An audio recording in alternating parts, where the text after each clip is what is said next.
Hello শিক্ষার্থী বন্ধুরা, কেমন আছো তোমরা সবাই? Welcome back to BD English learners. আজ আমরা আরো একটি কমপ্লিটিং স্টোরি পড়ব, যার নাম হচ্ছে দ্য ট্রুথফুলনেস অফ হযরত আব্দুল কাদের জিলানী, অর্থাৎ হযরত আব্দুল কাদের জিলানীর সত্যবাদিতা। তাহলে চলো দেরি না করে আমরা গল্পটি পড়া শুরু করি। In his childhood, Hazrat Abdul Quader Jilani was going to Baghdad for education. On the eve of his departure from home, his mother said to him, "My son, never tell a lie and don't frighten in danger." Baghdad was far away from his home. He began his journey in the company of a band of merchants.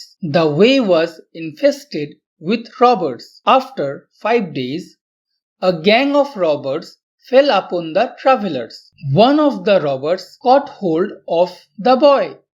অর্থাৎ শৈশবে হযরত আব্দুল কাদের জিলানী শিক্ষালাভের উদ্দেশ্যে বাগদাদে যাচ্ছিলেন। বাড়ি থেকে বিদায় নেওয়ার আগের দিন তার মা তাকে বলেন, বাবা, কখনো মিথ্যা বলবে না এবং বিপদের সময় ভয় পাবে না। বাগদাদ তার বাড়ি থেকে অনেক দূরে ছিল। তিনি একদল ব্যবসায়ীদের সঙ্গে যাত্রা শুরু করলেন। পথটি ডাকাতে ভরা ছিল। 5 দিন পর একদল ডাকাত যাত্রীদের উপরে আক্রমণ করল। ডাকাতের একজন ছেলেকে ধরে ফেলল। এখানে ইভ এই শব্দের অর্থ হচ্ছে আগে, ডিপার্চার অর্থাৎ বিদায়, অর্থাৎ on the eve of departure অর্থাৎ বিদায় নেওয়ার আগের দিন। ফ্রাইটেন্ড অর্থ ভয়, ভয় পাওয়া। A band of merchant, a band of এর অর্থ হচ্ছে একদল এবং মার্চেন্ট অর্থাৎ ব্যবসায়ী।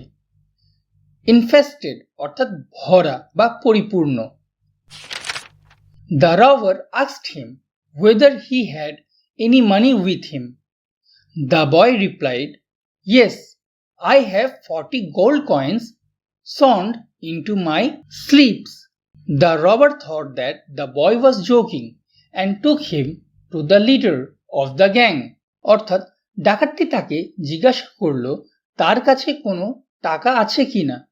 ছেলেটি উত্তর দিল, হ্যাঁ, আমার হাতার মধ্যে সেলাই করা 40টি স্বর্ণ মুদ্রা আছে। ডাকাতটি ভাবল যে ছেলেটি মজা করছে এবং তাকে ডাকাত দলের নেতার কাছে নিয়ে গেল। সন এর অর্থ হচ্ছে সেলাই করা এবং স্লিভস অর্থাৎ হচ্ছে হাতা, জামার হাতা। The leader asked the boy the same question. The boy again told him about the 40 gold coins. The leader became surprised and asked, "Why did you tell us the truth? You could have hidden it." অর্থাৎ দলের নেতা তাকে একই প্রশ্ন করল। ছেলেটি আবারও 40টি স্বর্ণমুদ্রার কথা বলল, অর্থাৎ একই উত্তর দিল। নেতা অবাক হয়ে জিজ্ঞাসা করল, তুমি আমাদের সত্য কথা বললে কেন? তুমি তো এটি লুকিয়েও রাখতে পারতে। লিডার অর্থাৎ দলের নেতা, সারপ্রাইজ অর্থাৎ অবাক করা বা বিস্মিত করা। হযরত আব্দুল কাদের Jilani replied, "Before leaving home, I promised my mother that I would never tell a lie. I cannot break my promise." The words of the boy touched the leader's heart deeply.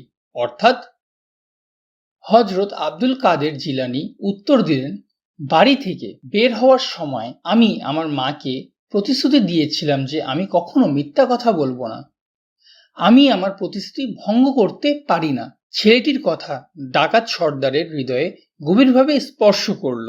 Promise অর্থাৎ প্রতিশ্রুতি দেওয়া।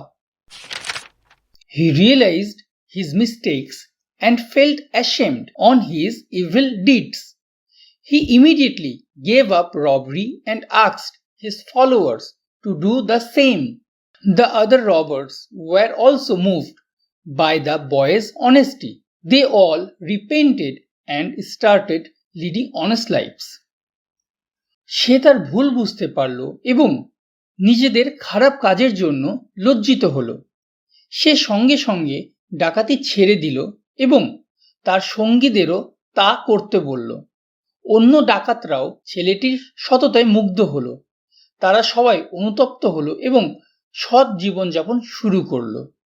Mistake অর্থাৎ ভুল, felt ashamed অর্থাৎ লজ্জিত বোধ করা, evil deeds অর্থাৎ খারাপ কাজ, ইমিডিয়েটলি অর্থাৎ সঙ্গে সঙ্গে বা সাথে সাথে, অ্যান্ড রিপেন্টেড এর অর্থ হচ্ছে অনুতপ্ত হওয়া। তাহলে শিক্ষার্থী বন্ধুরা, আজকের গল্প এই পর্যন্তই। আশা করি তোমরা গল্পটি বুঝতে পেরেছো। গল্পটি ভালো লাগলে অবশ্যই একটি লাইক দিবা, নিজের বন্ধুদের সাথে শেয়ার করবা এবং কমেন্ট বক্সে জানাবা তোমরা পরবর্তীতে কোন টপিকের উপরে ভিডিও পেতে চাও। ভালো থাকো, সুস্থ থাকো, দেখা হবে নেক্সট ভিডিওতে।